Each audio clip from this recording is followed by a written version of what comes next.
Morning glory and evening grace, America. I'm Hugh Hewitt. Thank you for joining me on this Monday. I begin with Eric Trump, Executive Vice President of the Trump Organization. He is the author of a brand new book, Under Siege, My Family's Fight to Save Our Nation. I've posted the link over at X so you can pre-order Under Siege. Eric, welcome. I want to know first, I understand you're donating portions of the proceeds from Under Siege to Turning Point USA. What was your relationship with Charlie and why are you doing that?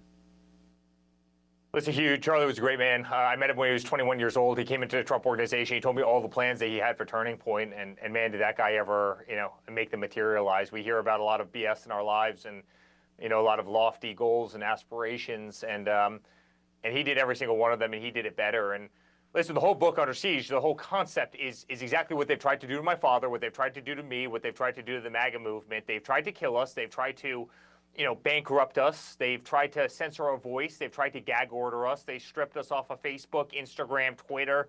They debanked us. They deplatformed us. They impeached my father twice. They went after his Supreme Court justices, as you know. They raided our homes. They tried to take him off the ballot in Colorado. They tried to take him off the ballot in Maine. Literally everything that they could to try and take down my father. They weaponized the FBI. They weaponized the Justice Department. I got, 112 subpoenas. Every AG case, every DA case, Alvin Bragg, Letitia James, they put our family under siege. And then when that didn't work, they tried to kill my father, not once, but twice, not only in Butler, Pennsylvania, but also in Palm Beach County. And then they tried to kill, they tried to kill Steve Scalise. They tried to kill Kavanaugh, and then they did kill Charlie Kirk. And so, why donate proceeds of this book? Because I never want any conservative to get off that stage. We have to be on that stage. We have to be willing to fight, and I'm damn committed to doing that, and I'm damn committed to making sure that everybody, the great people at Turning Point, continue to be able to do that.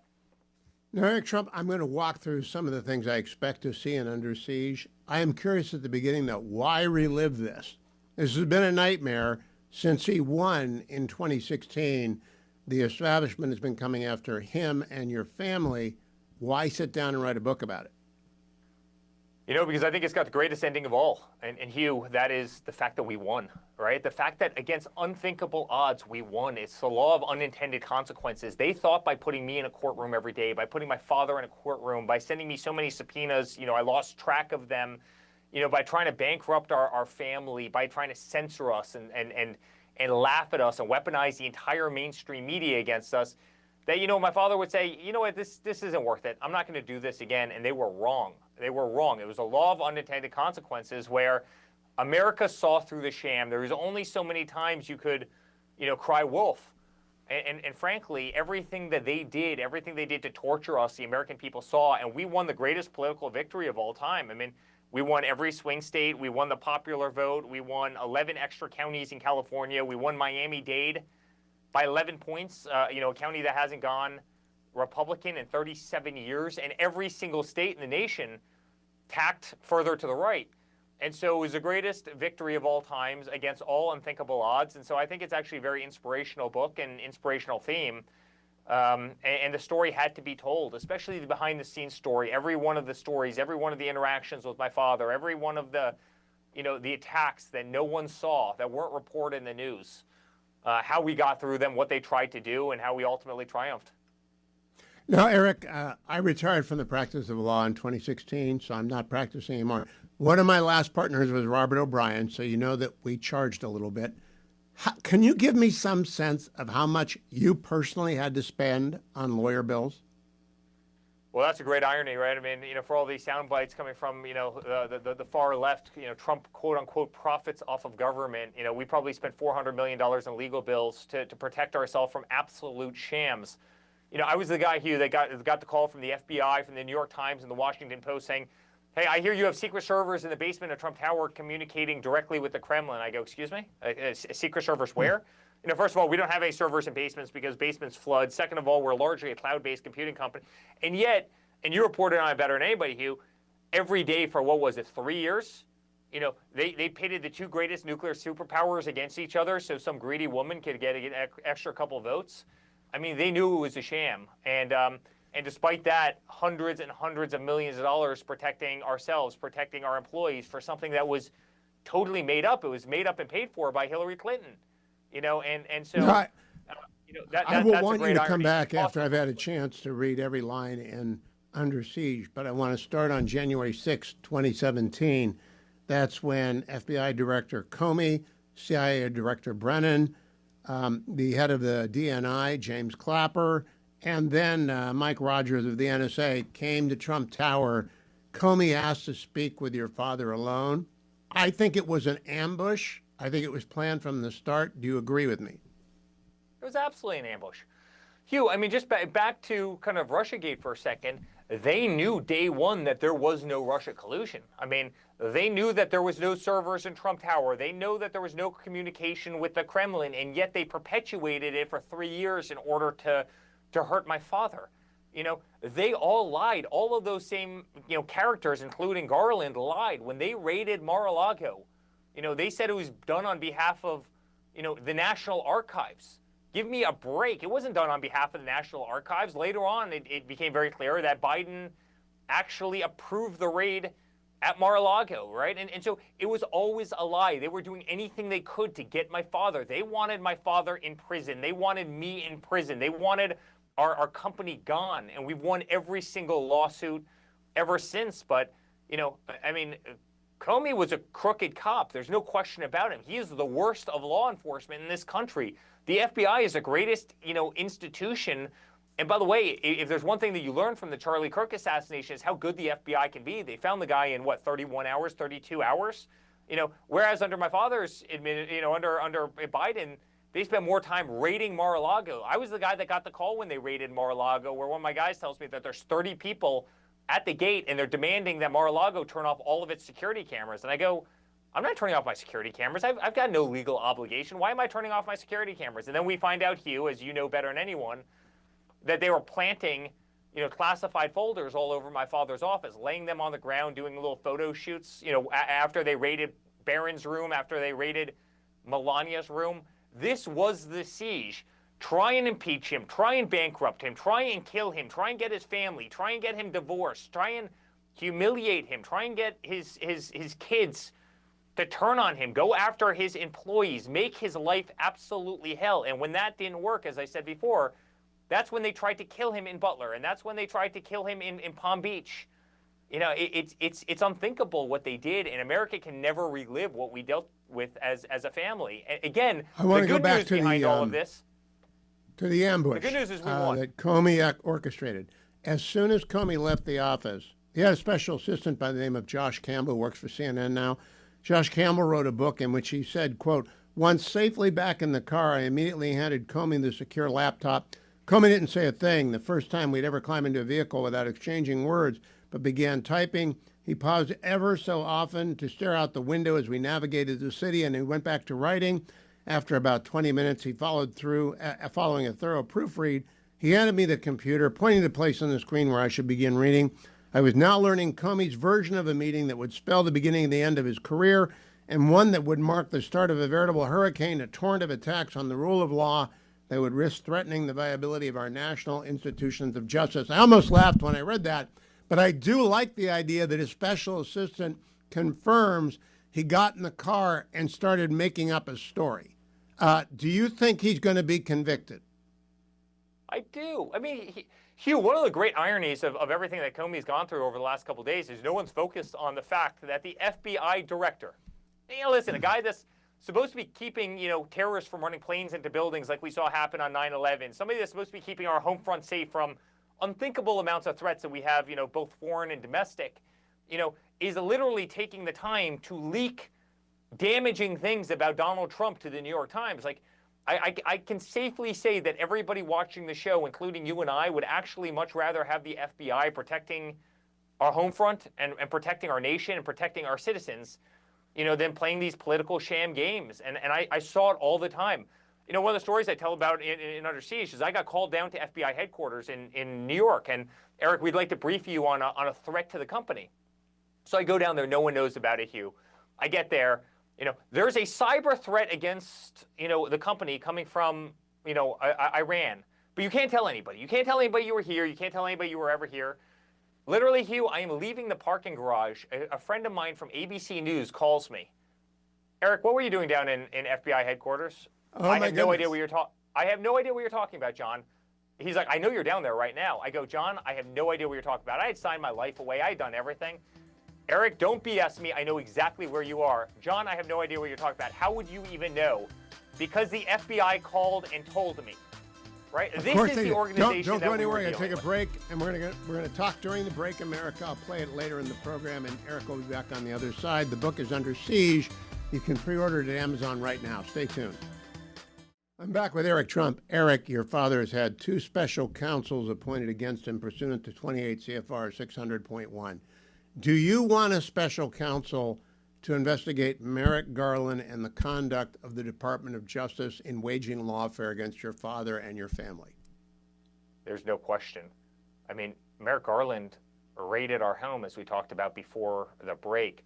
Merrick Garland was bitter that he didn't get the Supreme Court job, and he did everything he could to make my father's life absolutely hell, and that of our family. Frankly, I'd love a special counsel to investigate the auto pen as well. I mean, another great scandal of our time that the mainstream media doesn't want to talk about, but you know, it was signing executive orders every day for a president of the United States who wasn't fully functional, who wasn't there, who wasn't. Oh, he was nominating judges who he didn't know their names. I would love to see a special counsel. What kind of a special counsel? You don't want a Jack Smith. You want a real lawyer, don't you? I mean, how about somebody who's just, you know, not doing this for weaponization, as they were clearly doing to my father? I mean, there was nothing there. I mean, there was nothing there in Russiagate. There was nothing there in the Boxes hoax, and they lost both of those. But you know, I think everybody realizes that Biden didn't have his faculties, right? I mean, it doesn't take. And by the way, the entire mainstream media realizes that, and they threw him out in an embarrassing fashion. They had the greatest coup in the history of politics, where, you know, Kamala happened to get every single Democratic delegate in what, a period of 24 hours. I mean, you know, you couldn't have orchestrated that better in the history of the world. But you know, Hugh, yeah, I want real accountability. And I think America needs Pam real Bondi accountability. works for your dad. Your father can order the Attorney General to appoint a special counsel pursuant to 28 CFR 600.1. Will you recommend that he do that? Listen, Hugh, you know, I love it. It's not my job to recommend, you know, that kind of stuff. I run the Trump organization. I stay the hell out of Washington, D.C. I've never been more proud to stand on that stage for a 12-year period of time. And you know that there's no one that fought as hard as I did other than my father. I was there next to him every second, every single day, giving thousands of speeches, hundreds of media appearances.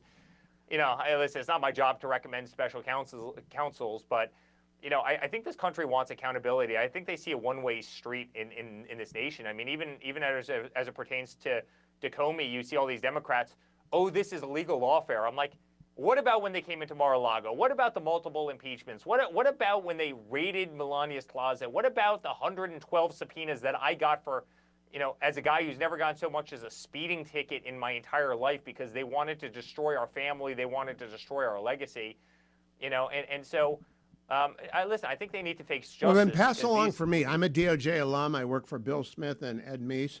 I think we need a special counsel to find out what Merrick Garland was doing, because when we come back from break, I'm going to ask you about Jack Smith and Fannie Willis and Alvin Bragg and Mershon and the other crazy judges. This nightmare has to be unpacked by a serious lawyer who doesn't have a partisan bone in their body, but will go after it as a matter of justice. Stand by Eric Trump. The new book is Under Siege. I'll be right back with him. Welcome back, America. I'm Hugh Hewitt with Eric Trump. His brand new book is coming out, Under Siege, on October 14th. Eric, some names in your quick reaction. Jack Smith. Jack Smith, I mean, planted documents at Mar-a-Lago. He was an absolute phony, and, you know, him, like all the others, we beat in court, and I'm very proud of that. Fannie Willis. Well, Fannie and her boyfriend, you know, Nathan, that case didn't work out too well for them. They dug so deep that they ended up finding themselves, which is always a great irony. That kind of reminds me of Hillary Clinton, but yeah, they dug so deep they found themselves. Alvin Bragg. Well, Alvin Bragg's he's a crook. We also beat Alvin Bragg, as you know. All those charges were ultimately, you know, kind of, you know, set by the side. But Alvin Bragg was a bad guy. I mean, here's a guy who promised to not prosecute, you know, white-collar crimes and this and that, and released half the people, you know, out of Rikers Island, and all of a sudden he's going after my father for $130,000 and shutting down New York for how many months on end was that? 4 months. He shut down all of Lower Manhattan at a cost of hundreds of millions of dollars. Now, you drew the two he's another judges political that operative. may be the worst judge. I practiced law for 30 years. The two worst judges I've ever seen are Juan Merchan and Arthur Engoron. What do you make of both of them? Well, Merchan was conflicted and just a bad guy who was assigned every Trump case, whether it be Alan Weisselberg or if it was Steve Bannon or my father. His daughter worked for the Democratic Party, doing apparently email solicitations. He should have been recused. He should have been thrown out. Engoron, I was in front of him, might have been the dumbest guy I've ever seen in my entire life. He worked for the Democratic Party. It's just that simple. I mean, it was a case that I was front and center in.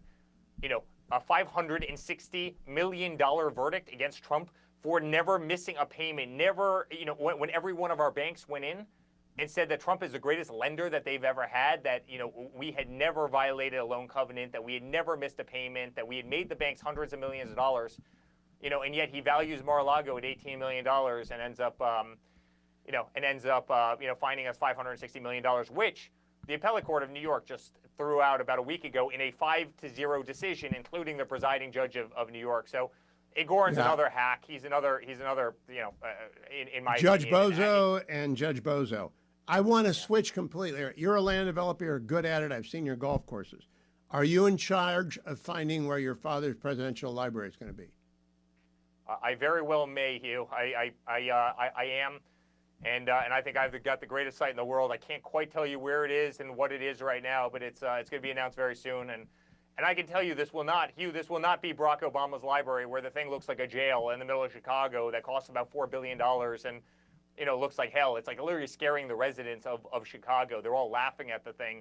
This will be the most beautiful building our country's ever seen, and it will be the greatest monument to a former president in the history of our nation. Now, Eric, I built the Nixon Library for President Nixon in 1989 and 90, and I went back and ran it once when they needed some supervision. They're very difficult with land use authorities, so you got to pick the right land use authorities. Are you confident of your land use authorities before you go in there? And you're going to need a lot of land because there's going to be a lot of parking, and it's going to be a big building.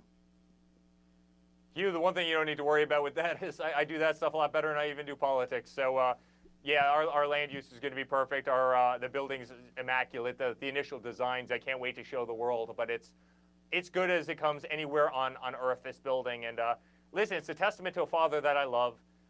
It's a shrine to, I think, somebody who's going to go down as the greatest president in the history of our nation. Somebody who dealt with the unthinkable, beat the unthinkable, beat the deep state, beat the mainstream media that's just corrupt as hell. And honestly, I'm gonna turn it into the greatest museum in history, and I'm so proud of it, and I'm so proud of him. I love him, and I love being a part of this for him.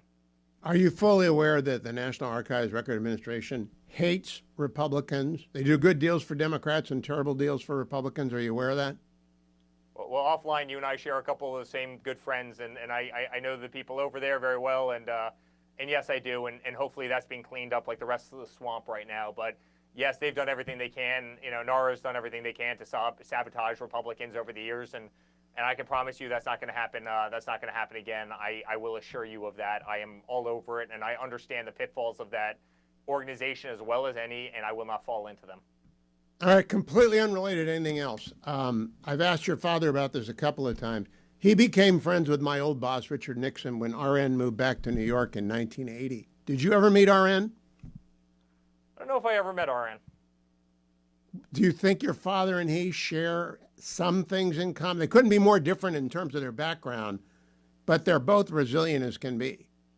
Yeah, there's no question about it. And by the way, even what they tried to do to the Nixon Library, I know the inside story there, where they tried to hijack it and they tried to make the entire thing about Watergate, and they tried to delete effectively, the guy's entire life and entire history. And yeah, listen, Hugh, I understand the games very, very well, and I think it's going to be very hard for them to rewrite Donald Trump's history, especially now. I mean, this is the greatest presidency I think we've ever seen.